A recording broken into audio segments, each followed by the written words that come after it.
All right. Just getting started here. Pulled up my VM and I'm about ready to go. We're going to start off today with some Terraform. Go through the Terraform and also hit on a little later in this session some C# and Go coding. But right now I'm going to kick off. Let's see here. This thing is busy installing in my machine. But I'm going to kick off with a Terraform project. But I want to talk about a few other things before I actually get into the executing the Terraform specifically. I pulled this up on Visual Studio Code just recently. Usually I just come in here when I first start a project on a machine and I've just loaded Visual Studio Code. I come in and I'm like, all right, I want to get the plugins and whatever else is available to make things easier working with Visual Studio Code. So what I've done here is I come in and I just type HCL, HashiCorp Configuration Language Support. This is a great plugin. I've always used it since basically the thing existed, I believe. And you just come in and you can click install. And then Visual Studio Code crashes. That's cool. Anyway, I'll load that back up. Go back to plugins. Let's type HCL again. There it is. I click on it and let's try that again. There we go. Okay. So it loaded. I'll go ahead and click reload. And there we go. All right. So I have that one active now. I also have Docker, C#, some basic stuff here. There's also HCL format, which is HashiCorp Configuration Language Formatter. And it makes it neat kind of the same way. If you type a Terraform format, it's kind of doing the same thing as Terraform format does for your configuration language. But then I typed recently HashiCorp to see what else I might find. And sure enough, here's Vault plugin. That's super cool. Not using it right now, so we're not going to talk about it too much, but we might in the future. Then there's Sentinel, and also syntax highlighting. I saw this and I was like, oh, hell yeah, hook it up. Let's do that. So I'm going to add the Terraform syntax highlighting. And then down here, I also stumbled upon the advanced Terraform snippets for Visual Studio Code. So this looks like something that I might not use just yet, but definitely something that could be useful. So I'm going to go ahead and install that too. So now I have all those plugins, and that should help out even more as I go through various steps in this Terraform configuration setup and programming build out option. There we go. So reload. Those should be active now. Oh, look at there. Now I have a Terraform Explorer. That's interesting. And a Docker item too. That's interesting. I've never really used a thing that puts on another option over here on the bar for me. So that's pretty cool. I'm curious to see what all I get out of it. So let's close that for a minute. Then open up a browser. All right, so just gonna roll out here to GitHub.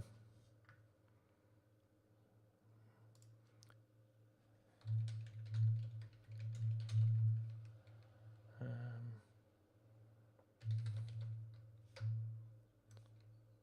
think I might have forgot my password again. No.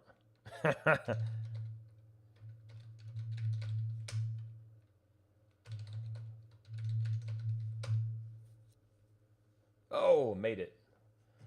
One of them had to be it, right? So then I'm going to wait for my secret 2auth here. There it is. All right.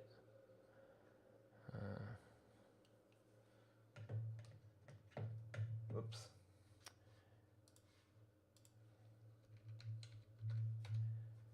There we go. Gotta stay secure, right?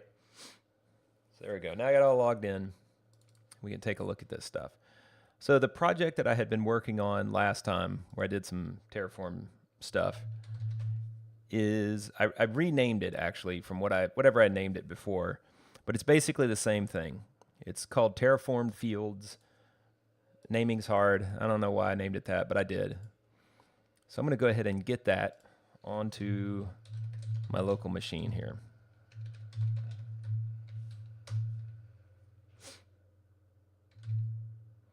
All right. So let's take a look at that in code.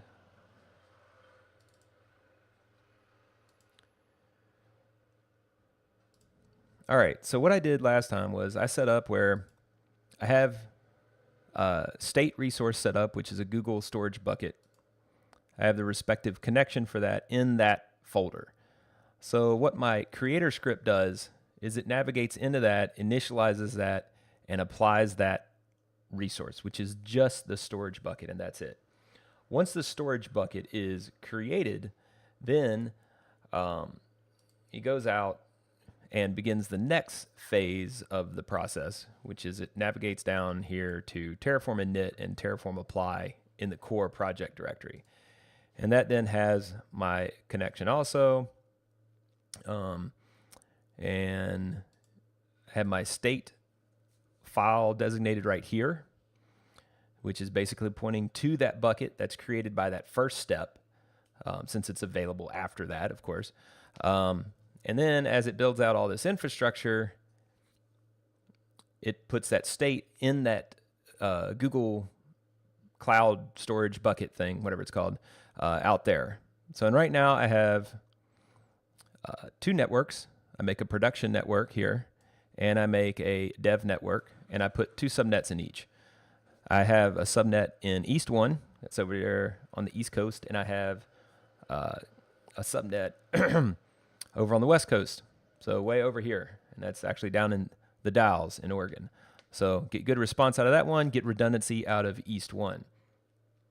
So my goal over time, however, just to specify, is I plan to build out infrastructure with some simple Bastion servers, and I want to get a Kubernetes cluster set up,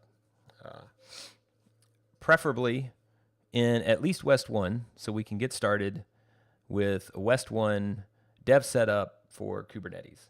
And then later, probably a different session, I'll dive into setting it up in East 1 for dev, and then respectively in East 1 and West 1 for prod, and then talk about how to possibly, depending on where things are in development, maybe federate those or whatnot. But one thing I will be doing on those Kubernetes clusters, once those are set up, is actually going out and setting up Cassandra in each of those environments and having those run in a truly multi-data center, multi-region, multi-cloud configuration. But right now, just setting them up in GCP, and that's what we'll be doing at this point. And later, much later down the road, I'll also be connecting my internal cluster, which sits right behind me, via Terraform. Terraform will be setting up the Kubernetes in it, and then that cluster will be set up to also work hybrid-like, so we have a hybrid cloud situation set up across all of these things.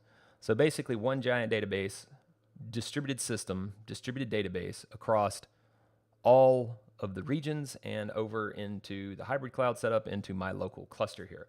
So I might even have to buy an extra pipe for that. I don't know, who knows? But we'll find out. And that's what's going to be happening in the Terraform sessions of Thrashing code over the course of the next weeks and months. So let's get to some of the next steps here. Right now, I also have it creating 2 instances, which I set up a data type map, and just call it instance names. I call it Frank and Sally, so that Frank and Sally can be used for the names as it dynamically steps through the Google Compute instance here. And builds that out. It'll set up the network interface, etc. It's in West 1. I mean, you can basically see these bits. And then one of the things I added since the last session was I actually added this Kubernetes cluster right here. Looks pretty complicated, right? Well, it's pretty straightforward actually. So I said initial node count, so we're going to have 3 nodes in this cluster, and I'm going to put it in West 1A. That's the initial zone. I commented out this section that says additional zones because at some point I'll probably want that, but I'm going to split it out between kind of in a different way, because these zones are, of course, within the overall US West 1 region in the DAOs, and I don't want 9 instances right now. I just want 3 to kind of get up and running and get all of this figured out. So let's take a look at where this gets us as it stands. So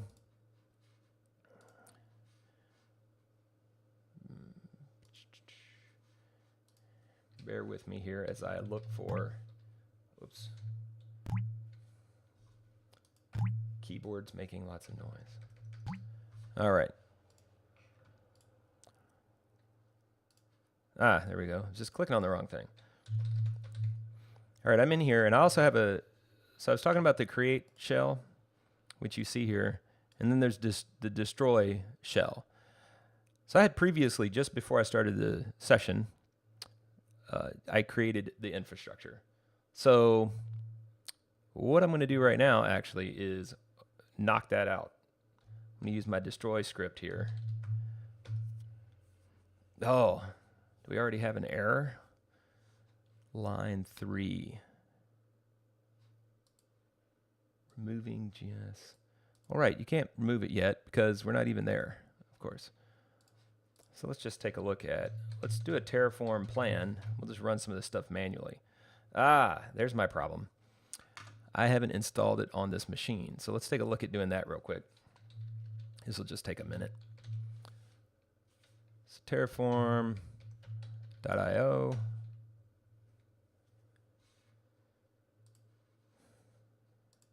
Download, and I am running 64-bit Linux. Yes, please.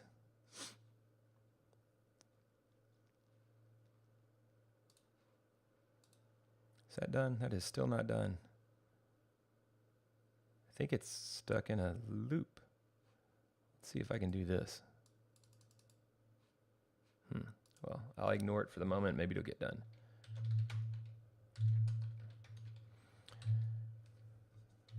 Actually, I want to be in here. No, I don't. I want to go out here and downloads. All right, so I just download it. And then let's go through the setup. Let's see here. Install Terraform. So this is pretty straightforward too. Like, you just pull it down, unzip it. You got one single Terraform file these days. Nothing crazy or complicated. So I'm going to extract it here, and it puts it in a folder. And then basically, what I want, let's see, where should I put Terraform? I don't know. Like, you can go in here now. Whoops. And just run that. Yeah, see, there you go. So there's the command, but I want to put it somewhere that's logical. So what I'm going to actually do is go down to my codes directory and make a directory apps. Actually, haven't I set it up? Yeah, I did. I'm going to be goofy. I'm going to do something kind of crazy. So since Go uses the bin directory to put all its stuff in that's executable, do I have anything in there? Nope, I don't have anything in there right now. So what I'm going to do is actually put the executable in that directory. Whoops.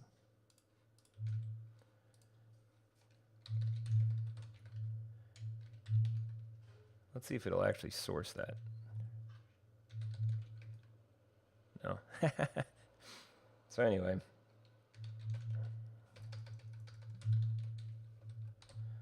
going to go in my bash file. There we go. And my export path. Oh, that's why it's not working. I don't have my stupid path set up. So what is it? It's want to put the static path in it with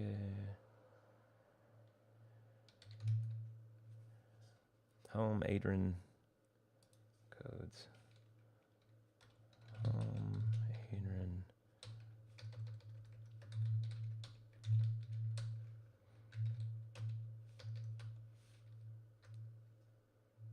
Oh, that's.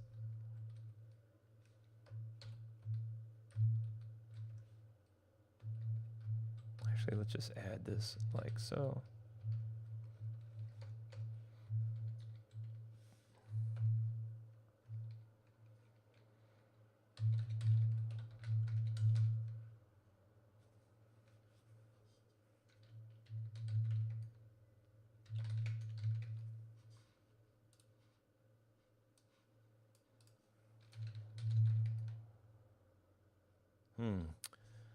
What did I do not right? I did a dumb thing.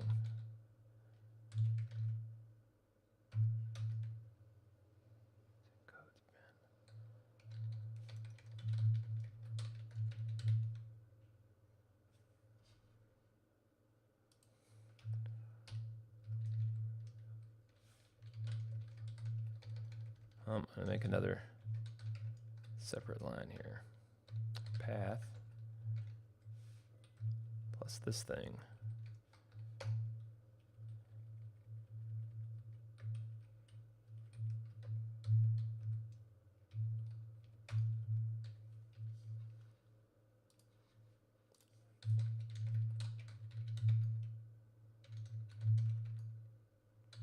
There we go. I don't know. Thought the other thing would have worked, but meh. So I'm going to go back in here and let's see if we can actually get a destroy to work now.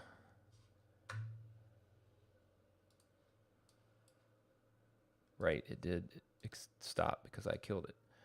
All right, what do we have here? Initialize configuration for the requested backend GCS is not set up on here. So that's a problem. Let's do a Terraform init. Is it going to work? That failed? That's weird. Oh. I just realized what it is. So y'all are going to have to look at me for just a second. So I got to do some more security stuff real quick. I forgot to pull down my dot files and keys and all that good important junk. So that's going to take me about 15 seconds here. Let's see if I can do it in 15 seconds.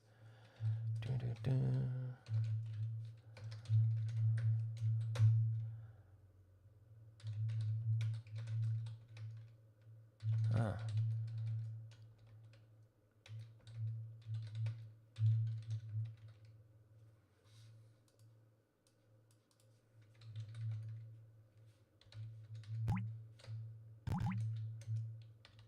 Oh, it's a little more than 15 seconds. Almost got it.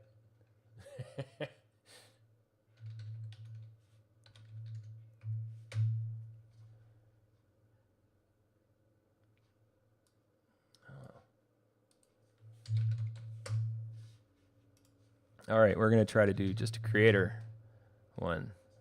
Get some progress there. There we go. Okay.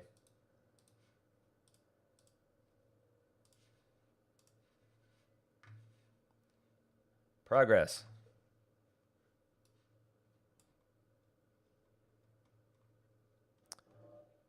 So it looks like everything, error applying plan, 3 errors occurred, 1 error occurred, 1 error occurred, 1 error occurred, already exists. Right, cool.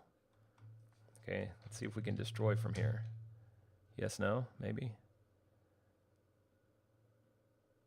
There we go. So actually, let's go look at all of my wonderful GCP stuff now. Let's see where we get. If you have any questions, please feel free to throw them into the chat. I'm happy to answer questions, stop the process of where I'm at and answer those and fill in any backstory or whatever I'm doing. So feel free to throw questions at me.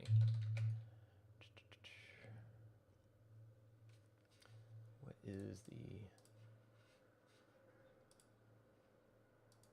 okay, so it's console.cloud.google.com. All right. More passwords to remember.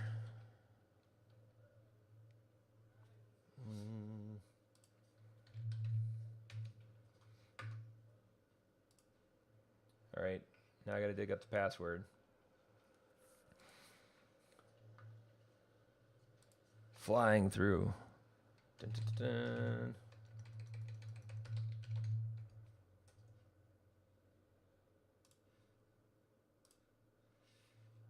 Oh, that's...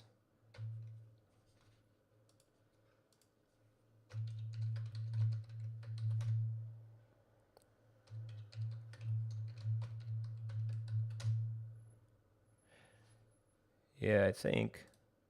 Ha.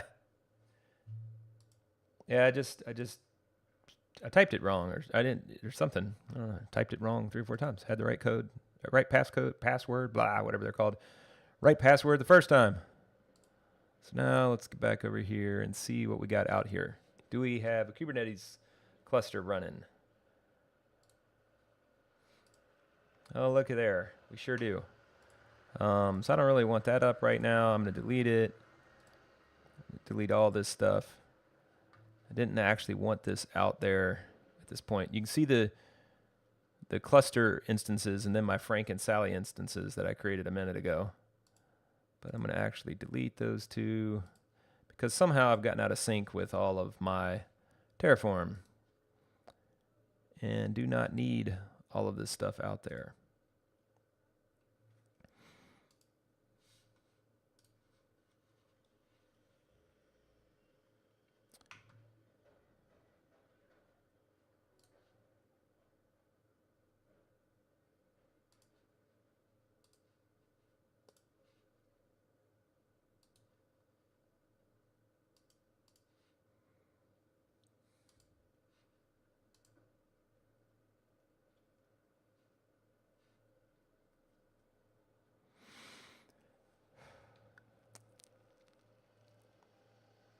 All right, so that should be making all of that junk go away that I don't want anymore. You know, I really appreciate GCP seeding and going with the VPC network name instead of just arbitrarily calling them like virtual networks or something. Even though they're the same under premise, they're the same thing as a VPC network in AWS. It drives me nuts when companies like there's already kind of a set thing that people call something, and then they go and name something completely arbitrarily something different. It might be related, might not be. I don't know. It just drives me nuts. I mean, we should be able to communicate about a technology or a piece of thing if it's basically the same thing using a similar word.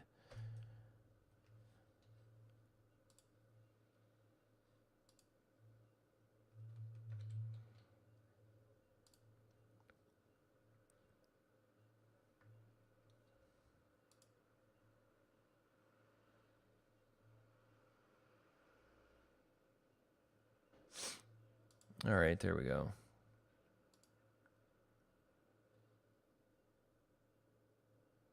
Kubernetes is gone. The compute engine is gone.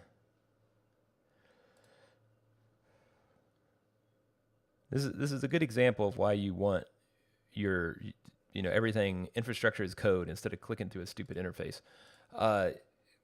You know, I goofed this up right before I started the session, so the state was out of sync or whatever.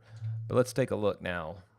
I should be able to just create this as easy as typing this in, but let's go through the different steps actually. So I have state over here in this directory where I have, like I was talking about, it's the one GCP store. And it might actually, I think it deleted a minute ago, but it'll show up here in the storage when it's created. So let's actually go and run that real quick. Terraform init. That'll get my plugin provider for Google. And then I can do Terraform apply. And that will, yes, I want that bucket built.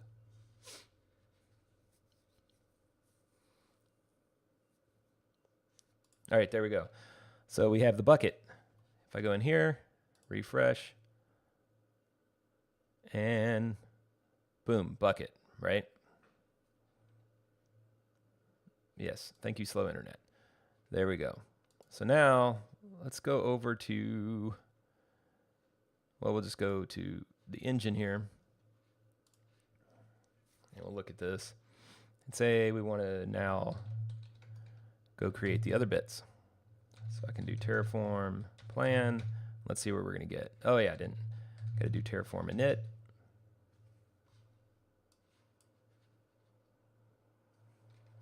There we go. So now I have a Google provider for this root account. Terraform plan should work now.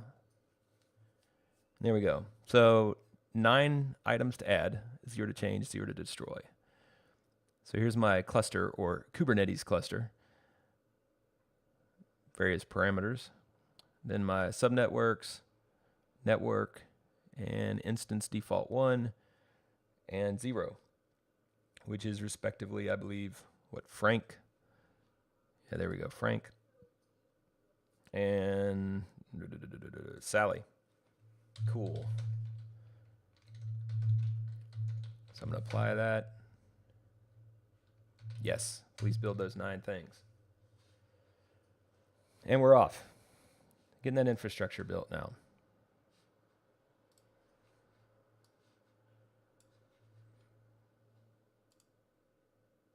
And this is still on some crazy, stop trying to do whatever you're doing.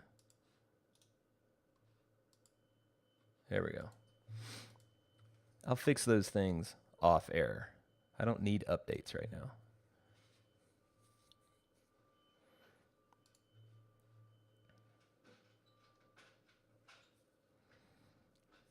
All right.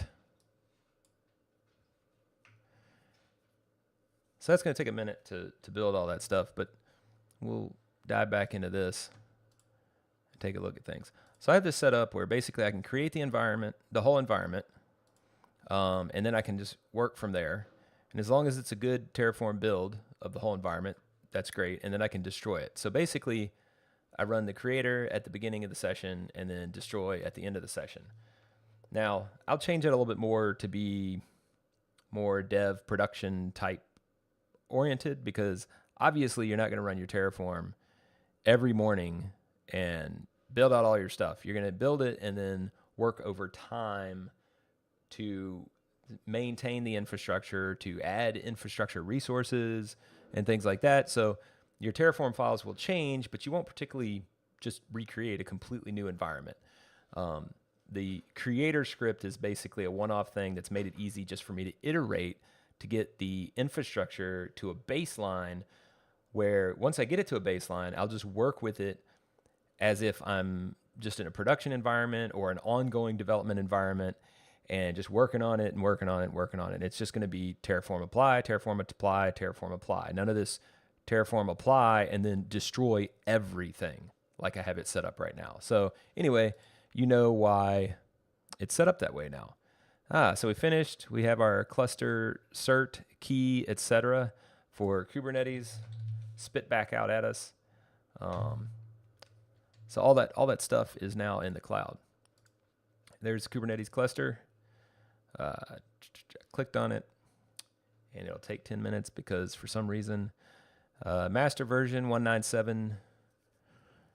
There's the endpoint IP, so you can work with it with your kubectl or whatever. If I do credentials, it's got all that stuff in there. I can also do an upgrade and pick one of these to upgrade to, but I don't need to do that just at the moment. You'll notice that it says master zone, node zones. That commented out section that I talked about earlier, if I had left that not commented out, you'd see West 1A, B, C, etc., and then it would have all of that stuff in it. Now it looks like, let's see here, is that the network that I think it put it in? Because that was not, yeah, damn it. So that wasn't particularly what I wanted, so that's something we need to go fix. Like, I don't want it in default network and subnet. I want it not in that. Here's our node pools, total memory, total CPUs, etc. So let's actually go and look at, where is that? VPC network. Yeah, everything was created. So here's all of this jazz, but it's somewhere here in this default thing. I don't want it in the default thing. All right, so going back to main, scroll down and take a look at this thing. All right, so I have the tags based on the index of the instance names map variable. Then the network interface, here we go. So dev setup west 1 ID. So maybe I need to say network.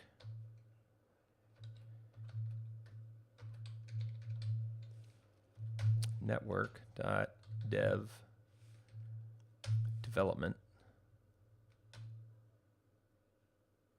something. Well, what is the dev network? The dev network is actually just dev network, and then name is development network primary. So dev network. That is weird that it doesn't pop up in the IntelliSense. Let's go with this.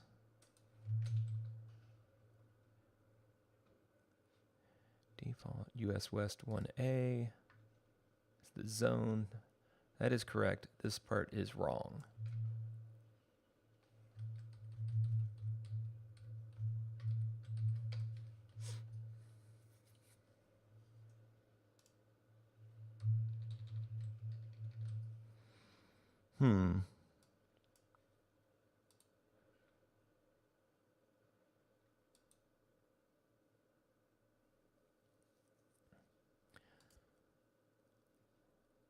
So I think that might fix it. See, at this point, I'm into plan and apply mode. This is what I would do ongoing once in the future, when I set it more production oriented, where you just run Terraform apply. But anyway, let's see. So two to add, 2 to destroy, because this forces a new record. That didn't even change, but it forces a new record. Okay. This changed. New resource required. Forces new resource. Forces new resource. Oh, what? Oh, because of the dynamic nature, it actually makes the instances get recreated when I run Terraform apply. So that actually won't do very well ongoing. So anyway, let's see if we can get these things at least set up right. Yes. Please add, destroy, or do whatever you got to do. Get them built.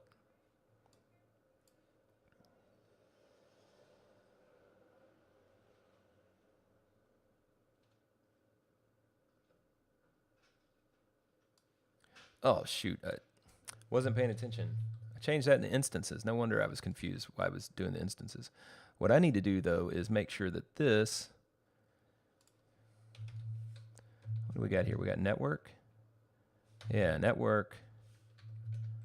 Let's see if these will get us in the right place.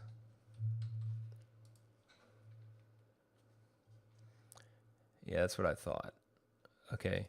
You don't need a network if you designate a subnetwork, as I did in these interfaces. So I'm going to actually go down here and assume that same thing with the cluster here.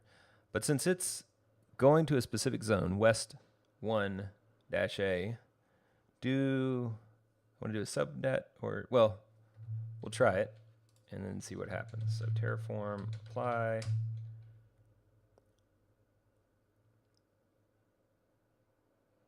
Yes. So that should fix those instances, even though technically there wasn't anything wrong with it. But since I put that in there, it's messed up the state, actually. Yeah. Tricky.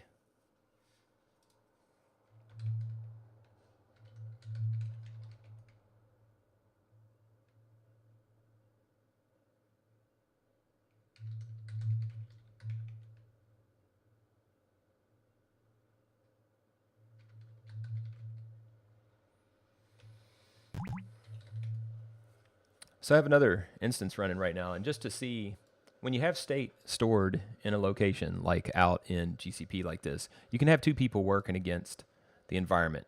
This terminal is running on my local machine instead of this VM. So it's actually a completely unassociated terminal to anything that's running in here. So if I run this right now, well, let's do that in a second. Terraform plan. If I run that in a second, while this over here, ooh, something crazy happened. Subnetwork projects, West 1 is not valid for network default. Right, because I wanted it. Let's try this.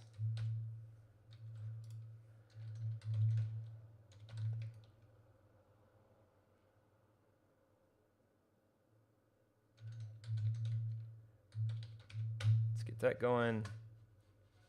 Now, if I take that local terminal instead of the one that's in the VM, the one in the VM is here that I'm typing yes in, so that's running. But if I take my local terminal, which is effectively another machine, but in the same repo, so this is developer number 2 working on this, it'll say this when the other Terraform is attempting to apply. You'll get a state lock, and that basically means that, well, as we can see, Terraform is attempting to do a deployment or a state change, whatever it is, while you're trying to do that, do the same thing from a different machine, and it won't be able to get the state because the state is in a situation where it is being mutated.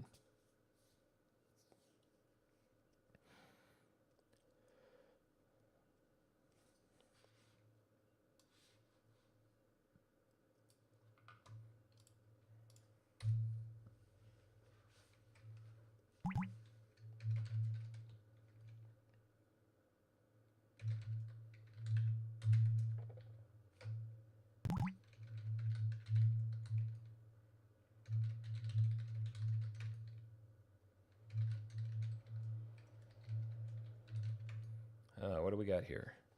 Network development network primary requires specifying a subnetwork.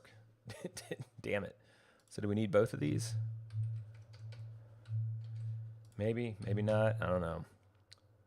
We're going to apply it, and then we're going to pull up some docs here too. So yes. All right, let's do this, and then Terraform, GCP, Kubernetes. Let's see if we can get any clues here. What is this one? Oh, funny. That's my blog entry. So anyway, this blog entry is great. It'll help you build a Kubernetes cluster.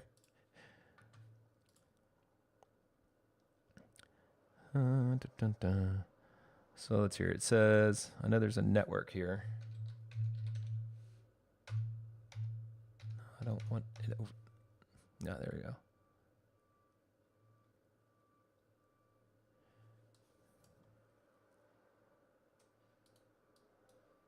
Logging service. Oh, here we go.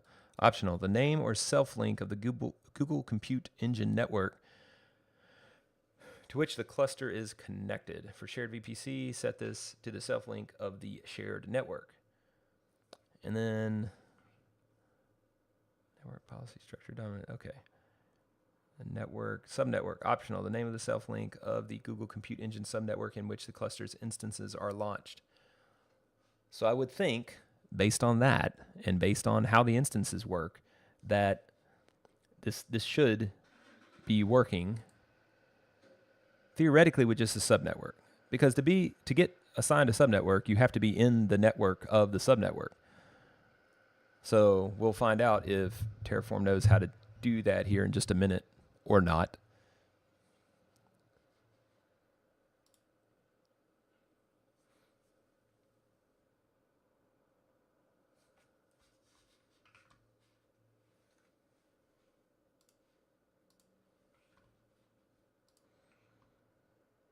One thing about the clusters, you'll get a build time on GCP, in my experience, with pretty standard default instances. Like what did I pick here? I think I used literally what it gives you in the example.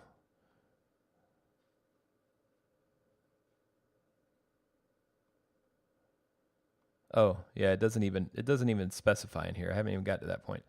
But even if you use like pretty standard size basic machines, it's going to take several minutes to build out the cluster. But it's still, overall, it's pretty quick. Like if we, if you do it from scratch, I would estimate 2 to 3 minutes for a basic cluster. If you do some faster instances, maybe a little faster, but it also varies. It depends on the mood of the cloud. If the cloud is going fast, great. If it's not, then you might see 6 or 7 minutes. It kind of just depends. But either way, I mean, as you can see, 2 to 3 minutes versus trying to build it manually, which is going to take you a freaking hour or two or whatever. So that's not really worth doing if you can do it this way.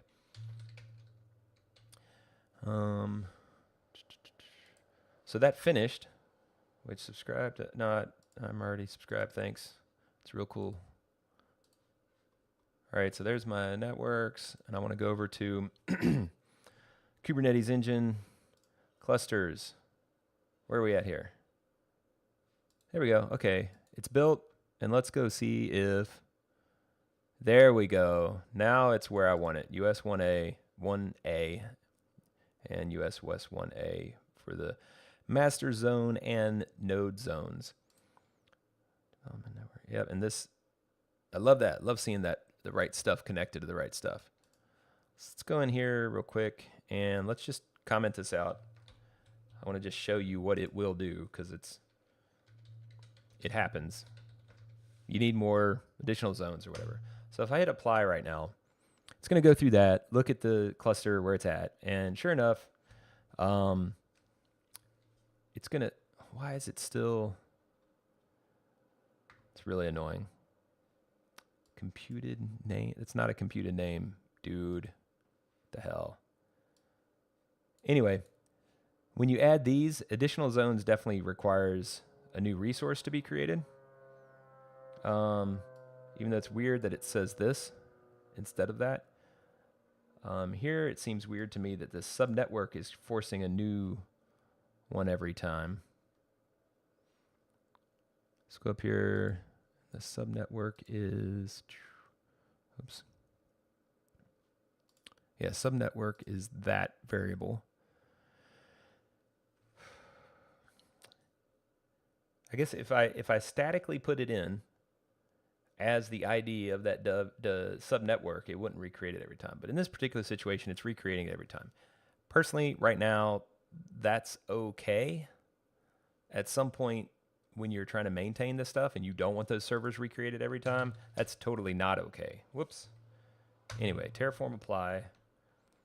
Go through, look, and then yes.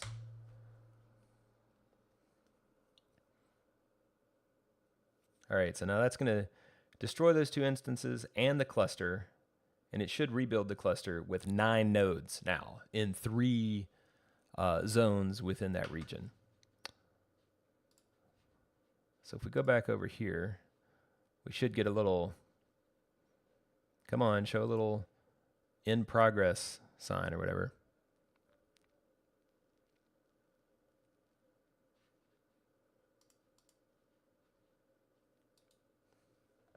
There we go.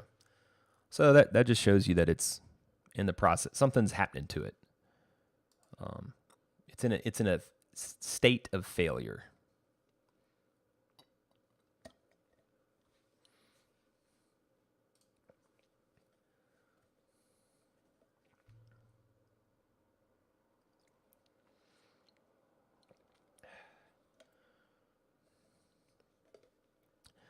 Only drink this stuff if you're kind of crazy. Just putting that out there.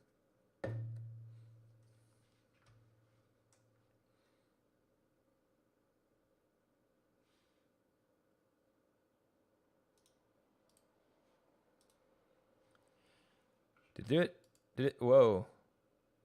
Whoa. Oh.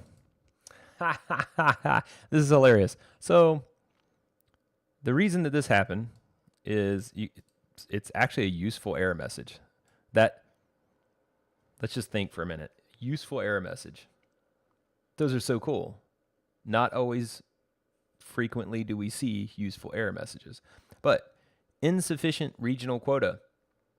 That simply means that for this account, I haven't gone to Google and asked, hey, yo, can I have more instances to run? So I think my quota is probably 5 instances. So a 3-node cluster and 2 Bastion servers, like I'm deploying, will definitely be at quota. And then me trying to launch in 2 additional regions is blowing clear through that, because that's 9 by itself. So this is probably going to be in a state of, yeah, so it's completely destroyed. And since I'm not going to be able to get a quota increase in the next like 3 seconds, unless one of those viewers of mine is somebody at GCP that can knock that out for me in like 2 seconds, doubtful. I'm going to then just scale that back a little bit. We'll comment those out, not go that route for today. Now get that quota increased a little bit.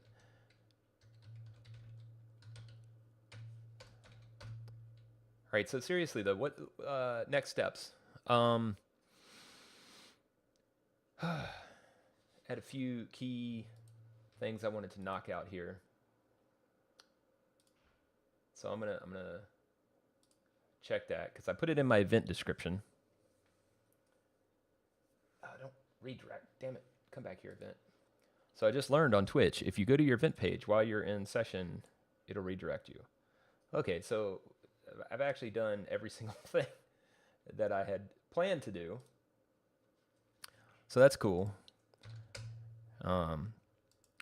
We got the 2 Bastion server instances out there running.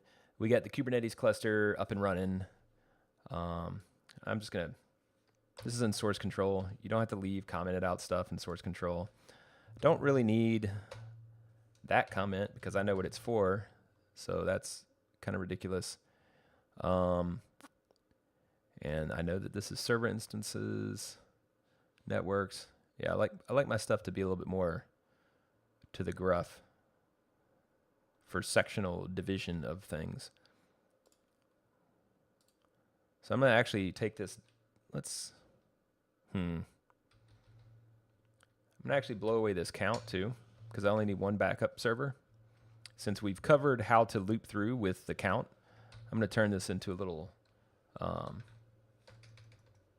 static one, Bastion Frank. Oops. Already did that. So this is going to be my Bastion server for further work. It's an Ubuntu minimal box, etc., etc. I think I have the scopes and everything set right. Don't need the meta startup script at the moment. Don't need the metadata. Network interface is good. And then let's see here. I think don't really need tags right now. Don't need labels at the moment. So just I'm going to minimize this thing down to the absolute minimum of what I need. So I don't even need these output variables to build this. That's there for other reasons. I'll probably add those back in a subsequent episode when we pull down credentials and such. But the cool thing is you can actually go here and just click connect, and it gives you everything you need to do with gcloud to get connected to the Kubernetes cluster. Much easier than AWS and Azure, honestly, from that step to that step. But I could be wrong because things change so fast day to day. Like AWS could have a new super easy way to get your connection string that you need for your kubectl, kubectl, kube, whatever you want to call it, and blah, blah, blah. So anyway, there's our cluster. There's all that stuff blowing up. And I want to run it one more time with my minimized stuff here. Let's see here. Save it. Status we're at. All right. Git add git commit cleaned up a bit and finalized the Kubernetes cluster. All right. Put that up there.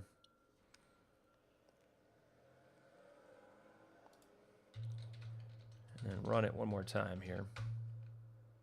Oh, what did I do? Config unknown variable. Oh, yeah. I took that out. I thought I took out the other variable. Oh. Yeah, don't need tags. Boot disk is what I want. I want that Ubuntu one. I don't think I even need to designate that, so I'm going to take it out. I don't. Let's see what happens if that take that out. There, I think that's about as minimal as you can get. Yes, there's going to be lots of new stuff and lots of destruction. So it's going to nuke the previous 2 Bastion servers that I had stepped through with the count property on the resource, wipe those out, and create a new one that's just Frank. So we're just going to have Frank Bastion, or Bastion Frank. Then the Kubernetes cluster is going to be recreated. And I believe I have the properties set statically in an appropriate way so that it won't attempt to recreate those resources every single time.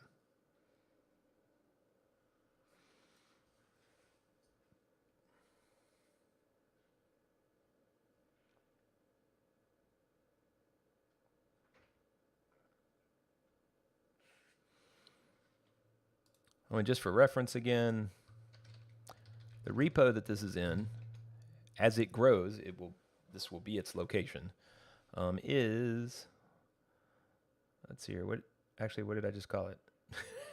I'll go to my account here, and then it's called, Terraform Fields. It's my most recently used and most frequent, and it still doesn't show up in that recently used list. So mostly HCL, a little bit of Bash. Looks good. It looks good so far. Also, I made these notes last time, or kind of over the last couple of days since last time, about prerequisites. So basically what I just did, what you need is a basic GCP cloud account.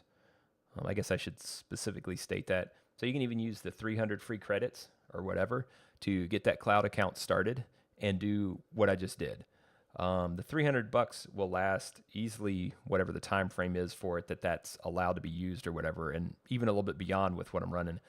Then, of course, you'll need G Cloud, which is the Google Cloud Platform SDK CLI tool for doing a lot of stuff with Google Cloud, and you'll need to initialize it. So I got the link there. You can go and set that up. It's like 4 steps or something like that. Pretty straightforward once you have the account set up. And then, of course, Terraform. You got to download and install it, which I had to do on this particular virtual machine instance anyway. So I've given you the exact steps for doing that. All right. So the cluster is being recreated. I'm going to step back. There's that. That's cool. And then I bet the compute instance is probably already running. Yep, it's already running, and the instances for the cluster are already running. It's just kind of wiring up networking or whatever it's doing. And then if we go look at our networks, they're, of course, down there, just chilling. Yep, with their appropriate gateways and IP address ranges and all that good jazz.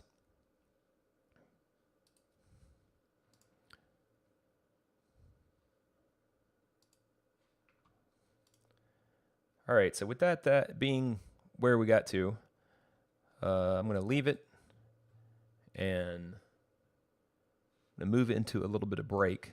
Yep, there we go. All right, wanted to make sure you saw it finished. But now we are I'm going to step into a little break here.